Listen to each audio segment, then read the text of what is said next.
Je vous remercie donc d'être ici ce soir. Donc moi, je vais présenter d'abord la Fondation Flavia Aboubakir et présenter la conférence en résumé des vicomtes d'Aseka. Puis après, on lui donnera la parole pour la conférence d'aujourd'hui. Maintenant, c'est une petite introduction. Qu'est-ce que c'est la Fondation Flavia Aboubakir? Le siège est ici à Crans-Montana, mais c'est la petite sœur de l'Institut Flavia Aboubakir à Salvador, et c'est eux qui ont organisé cette conférence. Puis après, je présenterai aussi la professeure. Alors, je commence par une petite description de la collection. Donc, cette collection de Flavia et Franck Aboubakir détient un savoir méconnu de ce qu'on appelle la globalisation du monde dès la Renaissance. À Salvador de Bahia et à Crans-Montana, l'Institut et la Fondation Flavia Aboubakir rassemblent de précieux livres et des manuscrits produits entre le XVIe et le XXIe siècle, qui témoignent justement de l'histoire de l'Empire portugais et révèlent les circulations de savoir, de personnes et de marchandises. C'est ce qu'elle va présenter tout à l'heure. Et selon le professeur Pablo Magalhães, c'est lui qui a trouvé ce concept de connexion outre-mer, met en évidence ces échanges culturels transocéaniques qui ont dépassé les frontières géographiques et linguistiques seulement de l'Europe, et même seulement du Brésil. La collection comprend donc des atlas, des documents linguistiques, des traités religieux, des chroniques de voyages et des ouvrages scientifiques. Plus qu'un simple fonds bibliographique, elle constitue un patrimoine historique et intellectuel reflétant la complexité de la trame outre-mer portugaise. Et là, vous avez les propriétaires, Franck et Flavia Aboubakir, les livres de la collection africaine, et puis le livre de l'entrée d'Henri II, qui est un des livres les plus anciens de la collection, qui date de 1551. Et c'est des premières éditions. Alors, quel est le but de cette fondation? La Fondation Flavia Aboubakir a pour mission de préserver et d'honorer l'héritage de la civilisation gréco-romaine et plus largement de la civilisation européenne, reconnue pour son rôle fondamental dans l'histoire mondiale, d'établir dans ce cadre des échanges intercontinentaux durables, tout en contribuant à la préservation des autres civilisations en transmettant leur savoir à travers l'écriture, c'est ce qu'on va faire maintenant avec les documents, l'art, parce qu'il y a aussi toute une collection iconographique, et la documentation. La Fondation adopte une approche critique et éclairée, valorisant les acquis culturels, philosophiques, scientifiques et politiques qui ont marqué l'évolution de l'humanité. Et elle encourage la réflexion et le dialogue sur les dynamiques historiques et leur impact sur le monde actuel. Alors ça, c'était l'acte fondateur, c'est pour ça que j'ai lu. C'est l'acte fondateur de la Fondation et qui vient d'être créé, vous voyez, au mois de 6 janvier 2026. Donc, c'est une nouvelle fondation, mais on avait l'acte déjà en décembre. Par contre, l'Institut existe depuis 2021 à Bahia. Et dès que ça a été créé, il y a eu cet article dans la Folha de São Paulo, où, bon là, ça c'est en portugais, mais on parle de nouveau de Franck Aboubakir et de la collection à Bahia et Crans-Montana, à São Paulo. Et puis 60 000 pièces. Donc c'est une collection énorme. Mais entre les deux, entre l'Institut et la Fondation ici à Crans-Montana. Alors qui sont les membres fondateurs? Alors on a M. Franck Gayer Aboubakir, qui est le président d'origine brésilienne, son épouse Flavia, qui va donner le nom, et à l'Institut et ici à la Fondation. Nati, que vous connaissez, Nati Feli, la propriétaire du Guarda-Golf. Laurent Maire, qui sera l'avocat de la Fondation, et Fideoxide, ça sera l'organe de révision, parce qu'on devra présenter les comptes. Et cette photo, je l'ai prise au moment où je donnais justement cette conférence pour la famille de Franck et Flavia Aboubakir, et c'était sur ce livre très ancien de l'entrée d'Henri II à Rouen, qui est un des livres les plus anciens de 1551.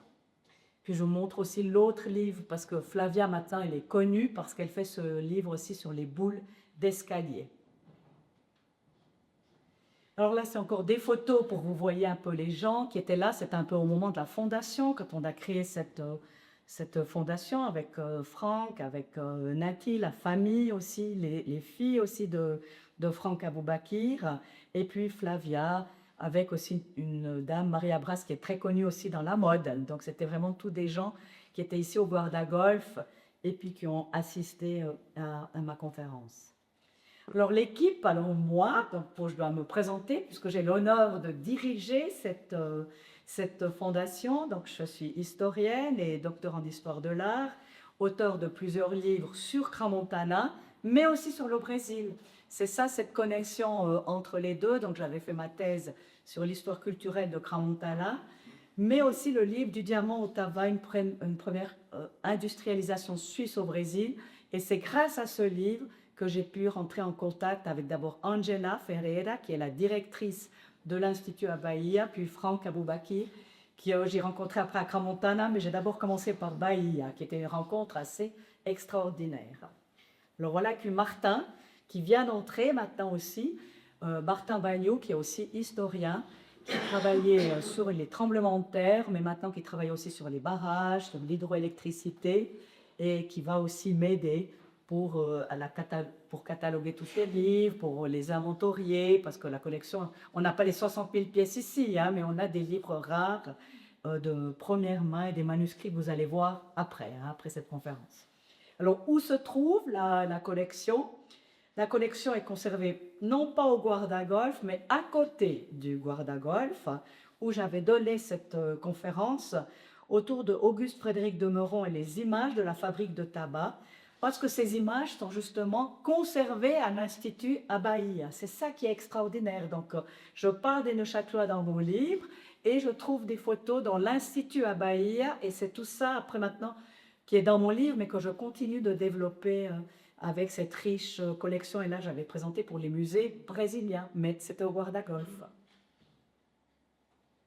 Alors, pour résumer, comme c'est un petit peu compliqué, la Fondation Flavia Aboubakir souhaite alors préserver et honorer cet héritage de la civilisation européenne, mais en particulier celui de l'ancien empire portugais au Brésil.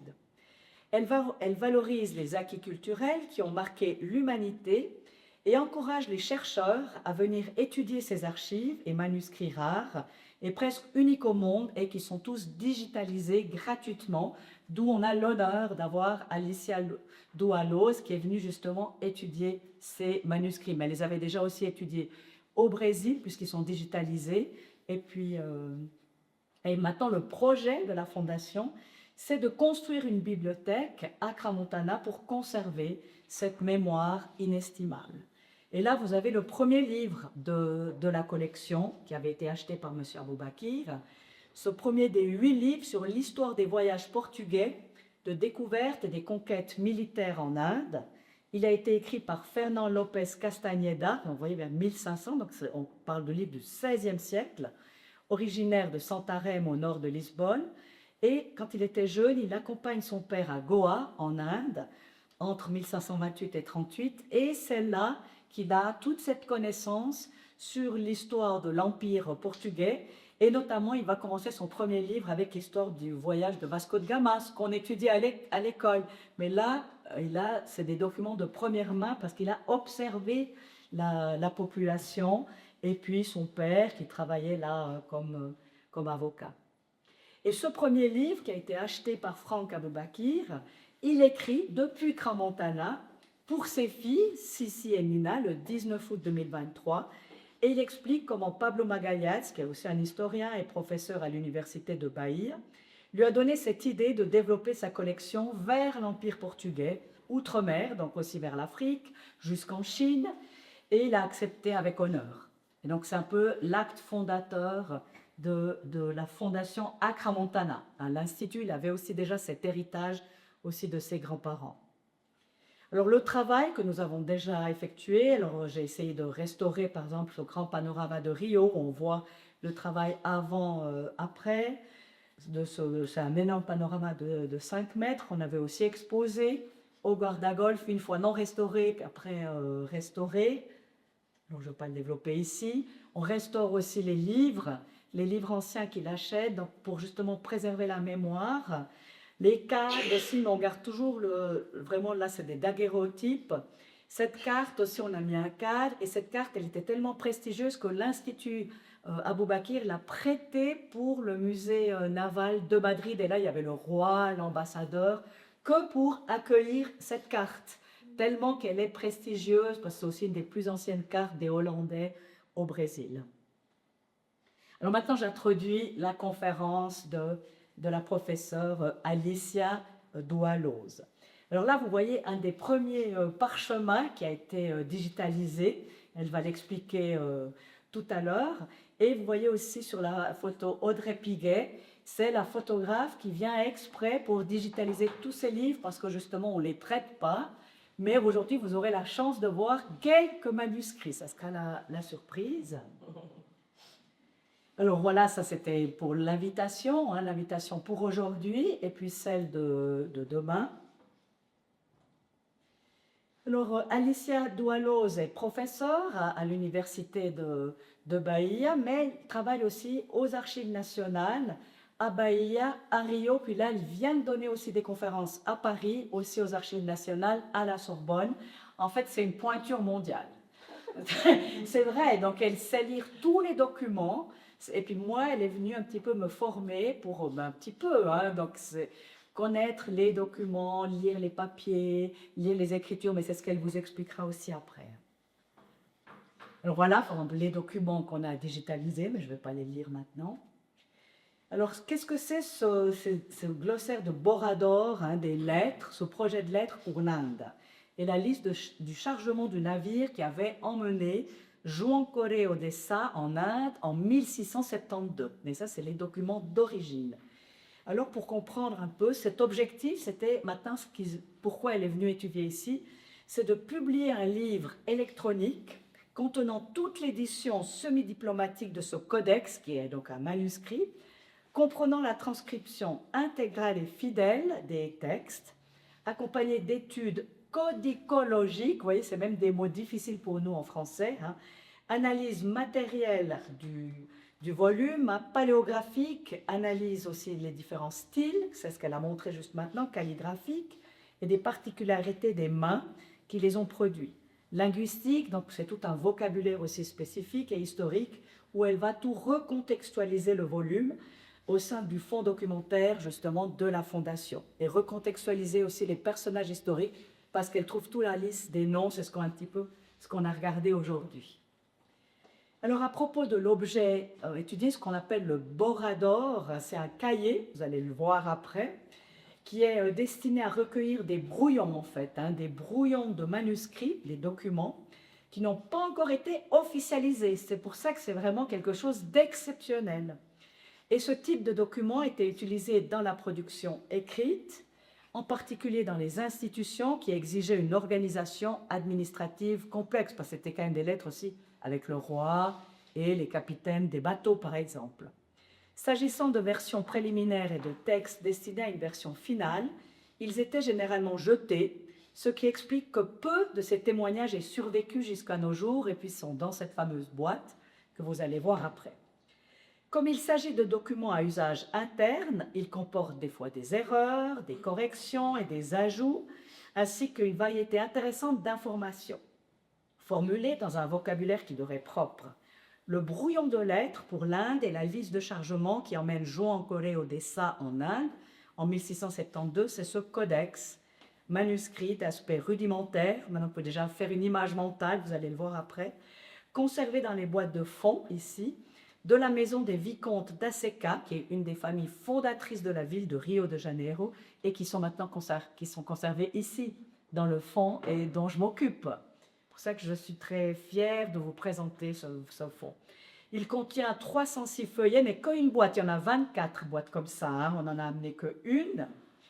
Hein, avec pour couverture intérieure un fragment de parchemin provenant d'un ancien exemplaire, probablement bénédictin, datant des siècles précédents. Ce fragment de parchemin est recouvert d'un tissu de coton épais, de couleur marron, et comporte des attaches, vous voyez, en gorgoron, j'ai dû chercher aussi ce que c'est, hein, c'est une sorte de ruban bleu, mais aujourd'hui cassé. Et le corps du volume est réalisé aussi en papier de chiffon et se trouve en bon état de conservation. S'agissant d'œuvres collectives, il présente divers styles calligraphiques, différentes qualités d'encre aussi, elle étudie les différents encres, les plumes de toutes sortes. Sa plus grande richesse réside toutefois dans son contenu et son vocabulaire. Le contenu se compose de diverses listes, listes décrivant les articles qui sont transportés à bord des navires, de la Compagnie des Indes. Nous, à l'école, on étudiait juste la Compagnie des Indes. Alors, qu'est-ce qu'ils mangeaient, les denrées alimentaires, les boissons, les vêtements, qu'est-ce qu'on porte aussi à ce moment-là sur le bateau du Portugal en Inde, les articles ménagers, les linges de lit, les tables, les toilettes, la vaisselle, le couvert en argent, en étain, ainsi que des rations alimentaires, le tout avec leur quantité aussi respective, leur valeur, combien ça coûtait, donc il y a aussi la liste des prix, et leur mode de conditionnement, dans quoi on gardait. Vous voyez, c'est extraordinaire de lire ces manuscrits. Et il contient des listes de cargaison, la marchandise destinée au commerce avec leur quantité, leur valeur, les personnes aussi qui vont accompagner le capitaine pendant le voyage, les personnes chargées de les réceptionner une fois qu'ils arrivaient en Inde, les navires qui les transportaient parce qu'il n'y avait jamais qu'un seul navire, en indiquant également comment et où tout cela devait être rangé à bord. Il complète donc le volume des brouillettes, des lettres. Alors toutes les lettres, on ne les a pas prises, on n'a pris que le Borador, à diverses destinations et quelques mémoires. Donc c'est elle qui a tout transcrit, donc la professeure Alicia Doualos, et moi j'ai fait la traduction française. Alors j'ai terminé. Alors maintenant, je pense que vous aurez l'intérêt de voir qu'est-ce que c'est, ces fameux documents du vicomte d'Aseca. Donc je vous remercie et je vais passer la parole. Attends, je vais changer de 3 roses pour Merci.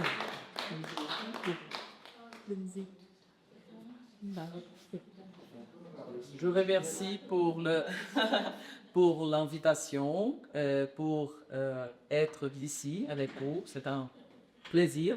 Je remercie à Franck, à Aboubakir, Flav et toute la famille, à Angela de l'Institut de Brésil.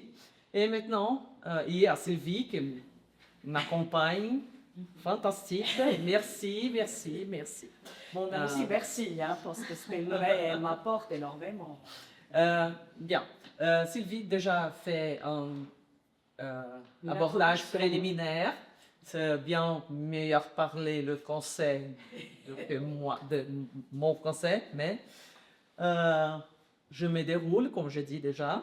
Je vais parler de documents, mais aussi je vais parler de les contextes de production, le contexte des contenus. Donc, je vais parler de la société coloniale portugaise. Je suis terrible pour le chiffre du XVIIe siècle, à travers les écrits de la famille Inam, de Visconde d'Aseca. On savait qu'au fond du Moyen-Âge, Portugal bénéficiait de conditions politiques et géographiques favorables à son expansion.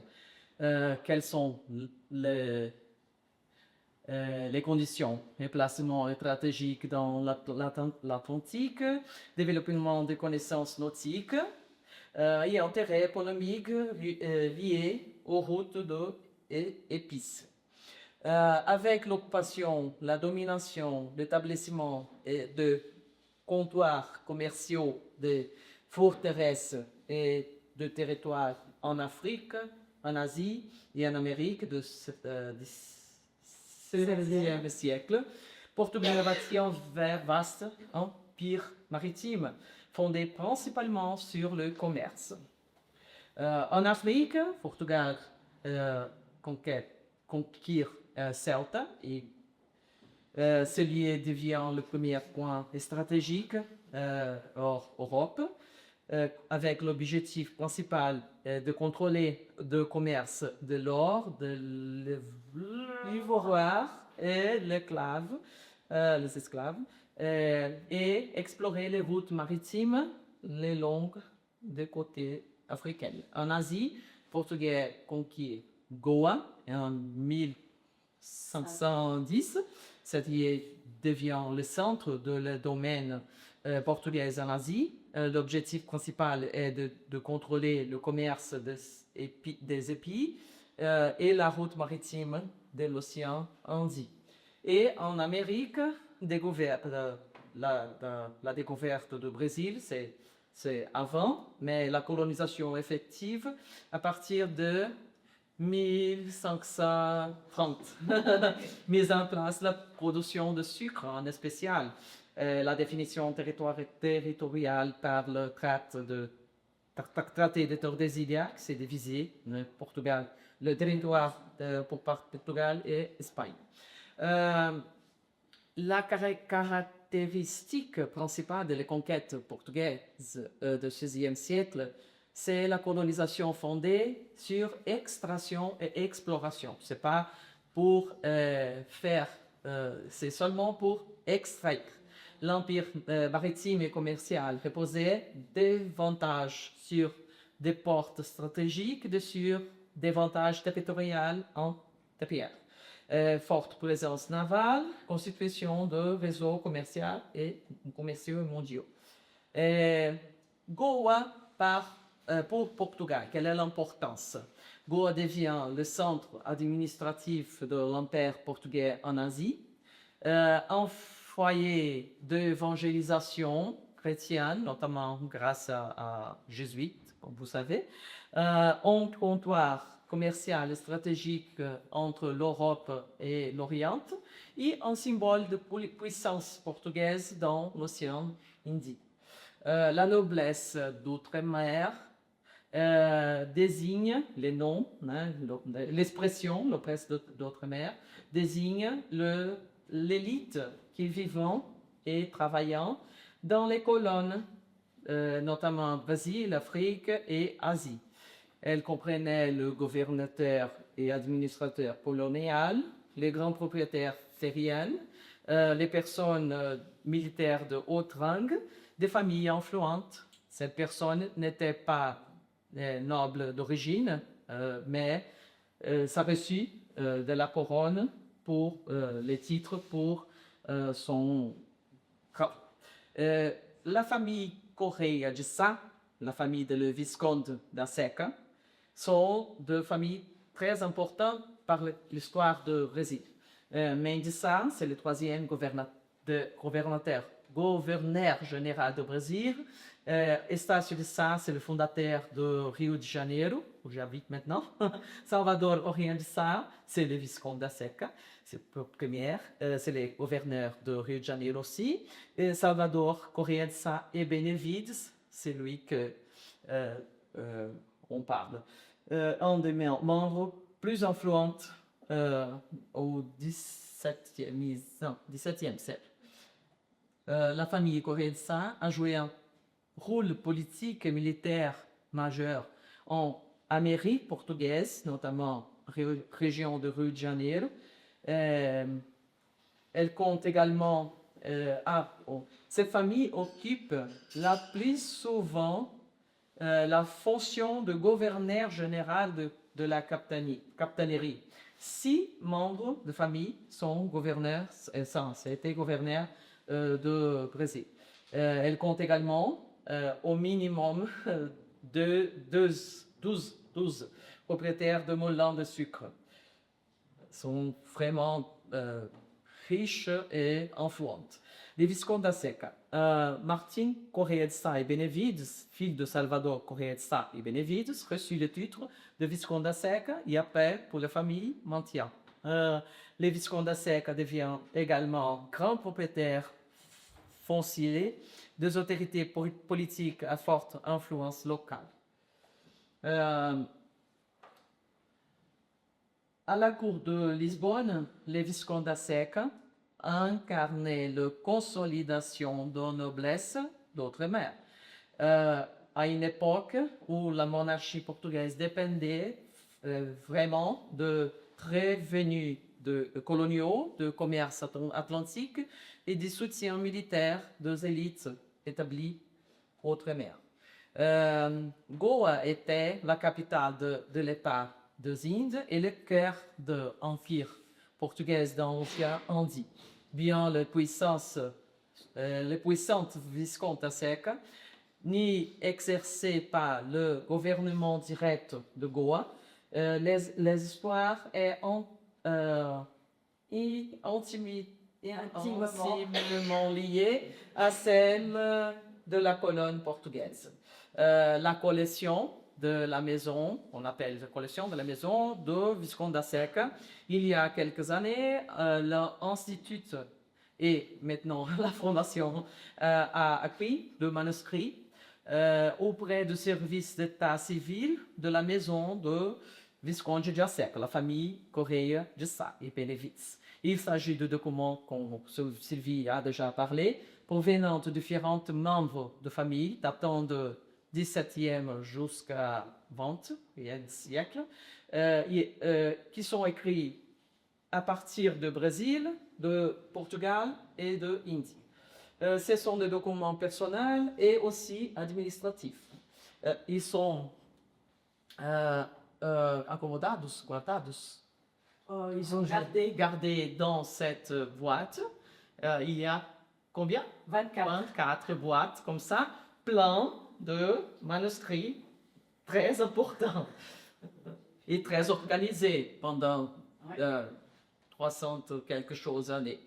Parmi ces documents, les cahiers de brouillon est spécial pour moi, parce que bien qu'il s'agisse d'un document provisoire, ces projets revêtent aujourd'hui une grande valeur historique car ils révèlent de pratiques économiques quotidiennes, un témoin de langage commercial de l'époque, mettent en lumière les relations de crédit et réseaux commerciaux, révèlent des détails de n'apparaissant parfois pas dans le registre officiel, comme Sylvie a déjà dit. Celui-là, le cahier de brouillon, s'appelle, je traduis, mais c'est ça qui ça ici, livre 4, quatrième, rédacteur de lettres de Zandi, et d'essais que mon fils et son régiment ont lu lors de son parti, ainsi que de diverses mémoires. L'écrit du dessinateur de beaucoup de personnes de la famille, la plupart des textes ont été écrits en Lisbonne par Goa, mais il y a aussi de Rio de Janeiro par Goa. Entre 17e et 18e. Il s'agit de brouillons de correspondance destinés à divers destinataires, notamment les rois de Portugal aussi.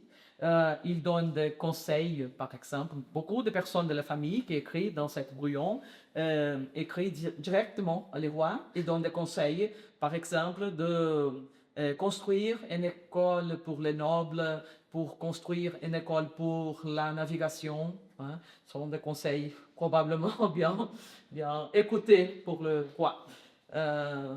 Et aussi la liste de provisions importées à Goa.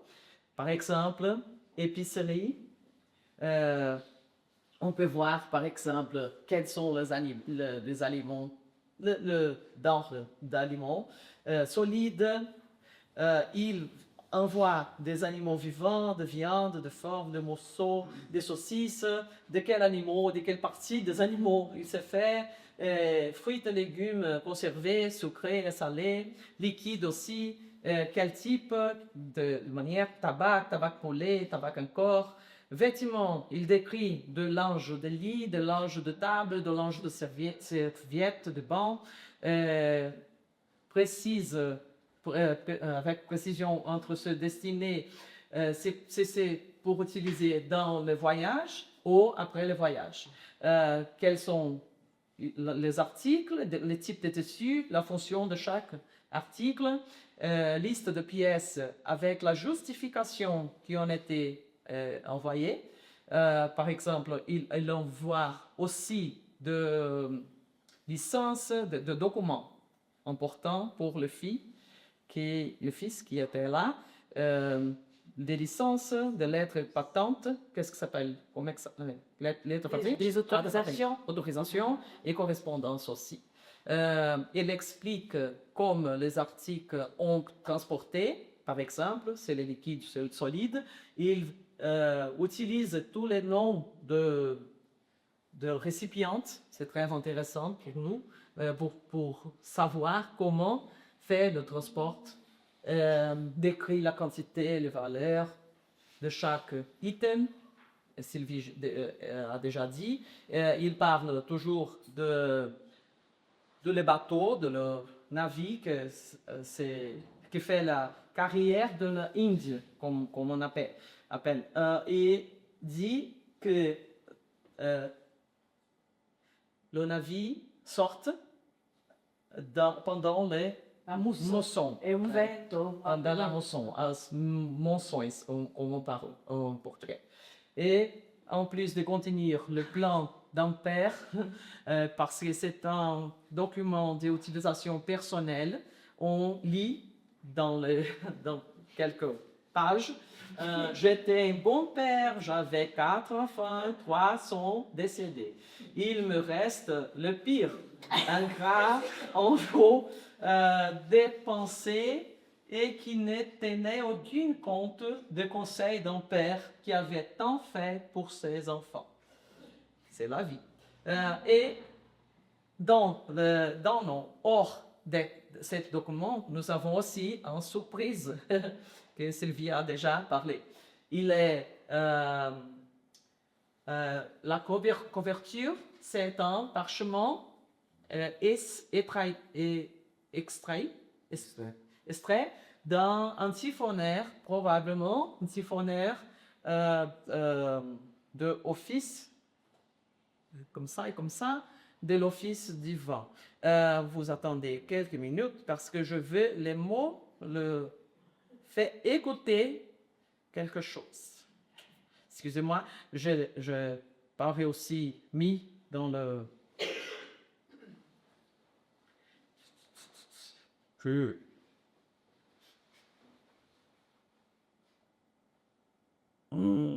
Carai.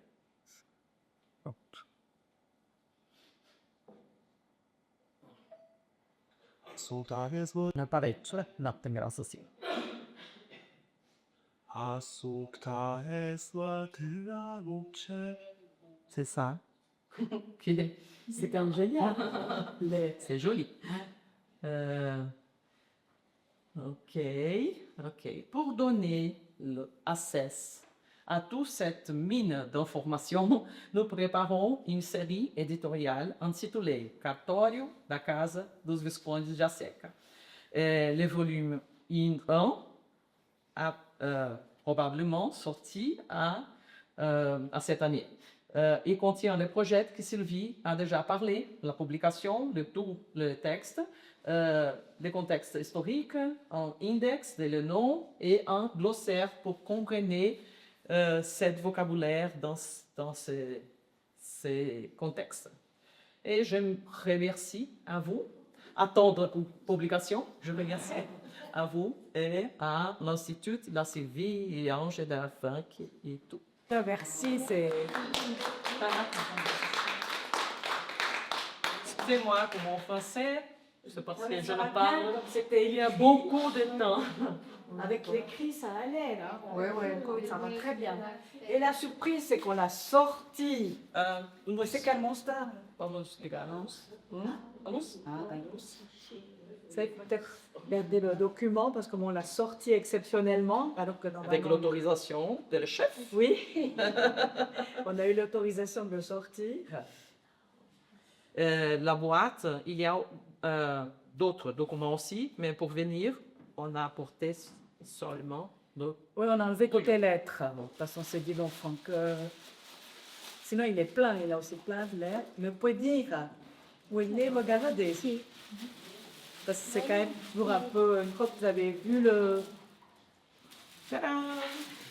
Plaisir! J'ai nettoyé tout le roman hier. C'est toi qui as nettoyé avec un pinceau. Fait des photos à ultraviolet aussi. Là, c'est ce qu'elle a montré. Avec les notes de musique. il ressemble fragile, mais il n'est pas. Le papier, c'est très bon. C'est de bonne qualité. C'est un papier probablement italien. Très, très bonne qualité. Et ça aussi, c'est bon. C'était, je pense, c'est après. Oui, mais c'est un brouillon. Ouais, Donc- c'est pour ça qu'elle est spécialiste mondiale. Elle arrive à lire toutes les écritures. Je travaille. Oui, c'est ce travail, mais il faut le faire. Parce que moi, j'ai aussi fait de la paléographie. Mais je regarde quand même Il y a pas tout. beaucoup de lettres de man. Ça, c'est la marque de la famille. La marque qu'ils utilisent aussi pour marquer les éclats. Il y a beaucoup de... Ah, les quantités, les items on voit. Ah, les brouillons de lettres. Il change de encre, de plumes, de lettres, de mots.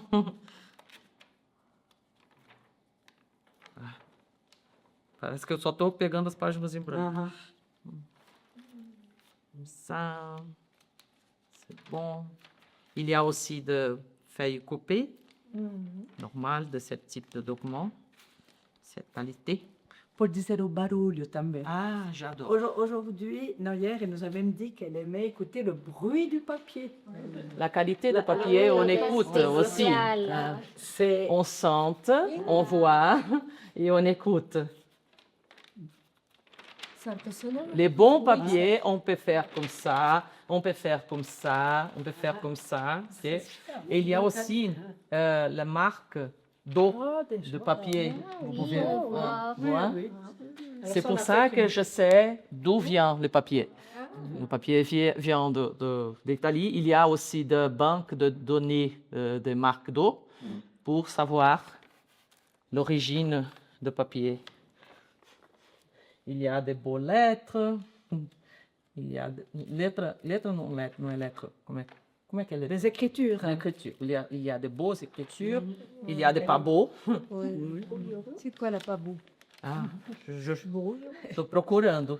Elle cherche. Il y a des écritures plus difficiles, quoi. Il y a des belles calligraphies. Il y a des... Donc ça qu'elle dit que c'est à plusieurs mains, quoi. Donc C'est ça qu'ils ont écrit. c'est ça. Et c'est des brouillons, hein. Ah. Brouillons. Puis après la lettre, elle disparaît parce qu'après ils envoient la lettre. C'est pour ça que ce cahier, il a tellement de valeur. Voilà, parce que ils ont écrit et puis après ils ont envoyé Puis les après, ils envoient la lettre. Puis la lettre, bon, certains musées peut-être gardent une lettre. Mais d'avoir comme ça un cahier de brouillon, c'est exceptionnel. Ouais, Et puis après, d'être capable de lire, parce qu'il faut un courage. là, ils vont C'est quand même du... Parce que, alors, on a tout digitalisé. On peut les lire après sur l'écran. Et sur l'écran, on peut ouvrir. Oui, mais c'est même plus facile. C'est plus facile, mais c'est quand même C'est difficile. cette ancienne écriture qu'on Comme ne sait ça. plus aujourd'hui. C'est ça. Ça c'est Voilà, ça. l'enfer. Ça, c'est l'enfer de lire. Ça, c'est l'enfer. Il y a une ici, autre. Il change les encres. Comme ça, vous comprenez à quel point elle est spécialiste. J'adore. Il écrit jusqu'au fond du document et mis aussi, il se moque au fond. Ah oui, ça c'est bien, les dessins.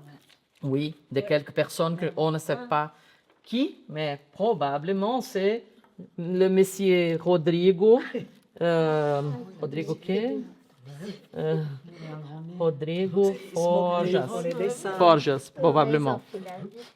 En général, la dernière page de cahier de brouillon, ils utilisent après couper la plume. Et il fait des tests pour savoir si c'est bien coupé. En général, ils utilisent la dernière page. Et ils testent la plume Ah ouais. faisant de dessin. C'est ça. Et d'autres pages. C'est fantastique. C'est joli. Elle a tout nettoyé avec un pinceau. Tout. Après, elle a même étudié les grains de sable qui sortaient. Ce que Parce que je disais, la encre est molhada, mouillé. mouillée. quand Ah ouais. on les... Donc, ils misent de sable pour sécher. Je sais, oui. Et le sable, on peut savoir d'où vient le sable. J'ai nettoyé le document et j'ai gardé le sable pour examiner au Brésil avec mes Et après, collègues elle de avait le l'université. microscope, avec le microscope qui va directement sur l'ordinateur. Oui. Ah, mais c'est incroyable. Le travail paléographique et du matériel aussi, des pages et tout ce qu'elle a trouvé, même quels étaient les animaux morts qui ont grignoté un peu le papier, elle arrive même à dire. Puis après, il y a le contenu. Ou le contenu. Et maintenant, on a la fondation a acheté l'équipement, Oui, le matériel. les matériels pour que Sylvie et Martin et des autres après puissent travailler avec nous au Brésil pour donner des informations de C'est- matériel. C'est pour ça que j'ai fait une semaine Sylvie, de formation. j'ai besoin de savoir quel papier de Est-ce qu'on doit les Tel mesurer? document. Bon, après, Uh-huh. on verra si. on mesure, on voit, on photographe. Parfois, l'encre, c'est très clair. On mise de lumière ultraviolette pour faciliter la visualisation. Donc, on a une boîte grande pour mis de documents dedans et des lumières. Violette. C'est ultraviolette. presque magique. Ouais, non, mais c'était magique. Cette semaine que je suis en train de vivre avec elle, c'est quelque chose. Moi, je suis historienne, mais j'ai jamais fait une telle étude avec elle. C'est juste. Alors, pour ça que je vous remercie d'être venu. Parce que Moi c'est vrai que aussi. c'est quand même C'est mieux gentil. de faire devant un public, même intéressé. Merci beaucoup. Puis merci à Alice. Porque fui maravilhoso, realmente. É um trabalho maravilhoso. C'est quelque chose de. Alors, toute la journée, elle nettoie, mais elle m'explique aussi. Puis bon, après, on essaie d'utiliser le matériel, on mesure les pages. Maintenant, les spécialistes, c'est Bon, non, Sylvie et Martin. non, Posso c'est fechar? elle. Pode le fechar, fermer? là. On va fermer. Cassé. On va le ramener. Maintenant, on va boire, Maintenant, on va prendre manger. l'apéritif. Hein. Je vais Oui. préparer un petit apéritif. Et ça, c'est tout. Et maintenant, Oui, on a vu encore. Ah oui. En Thaïlande, on a vu Ah.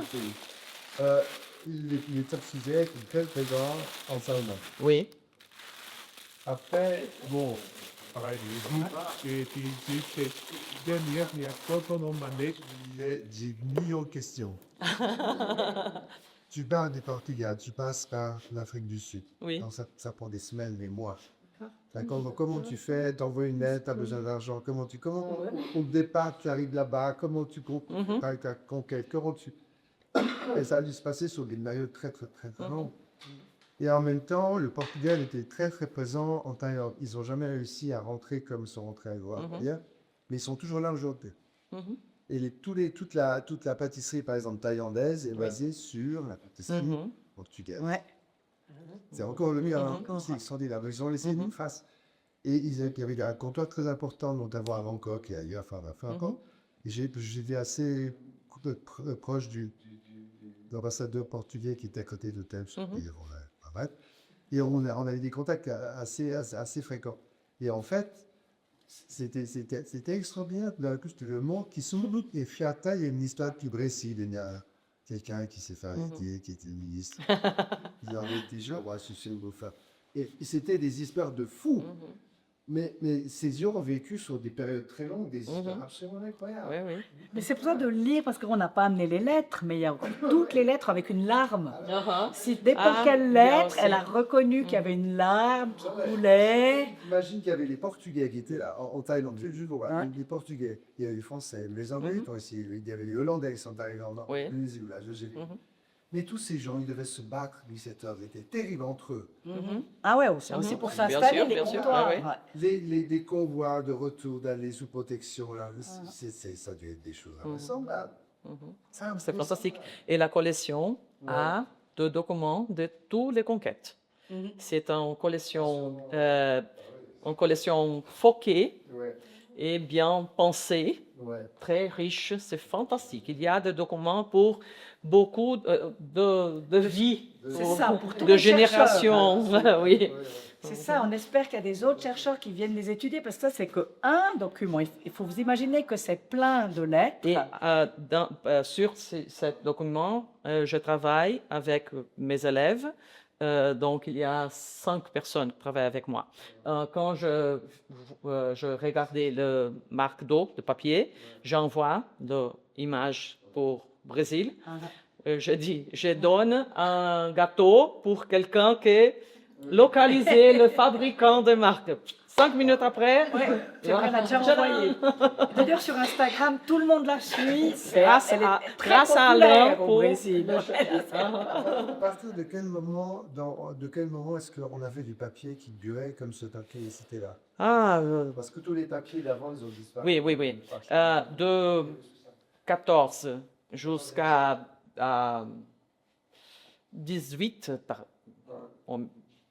comme c'est comme ça, c'est des très, très bons papiers. Après ça, on commence à voir des papiers parce que ce papier, il est fait de tissu. Le tissu. On appelle de papel de trapo, papier de trappe, de tissu tranché. Donc, il est très bon. Il est clair, il est lourd, résistant. Mais après, on commence à faire de papier de cellulose de boîte, de bois. Et mis beaucoup de chimiques pour éclairer le papier, donc éclaircir. C'est pas bon. Mais ces papiers de ce temps, c'est fantastique. Bon, je vous remercie. Alors maintenant, on peut continuer les discussions.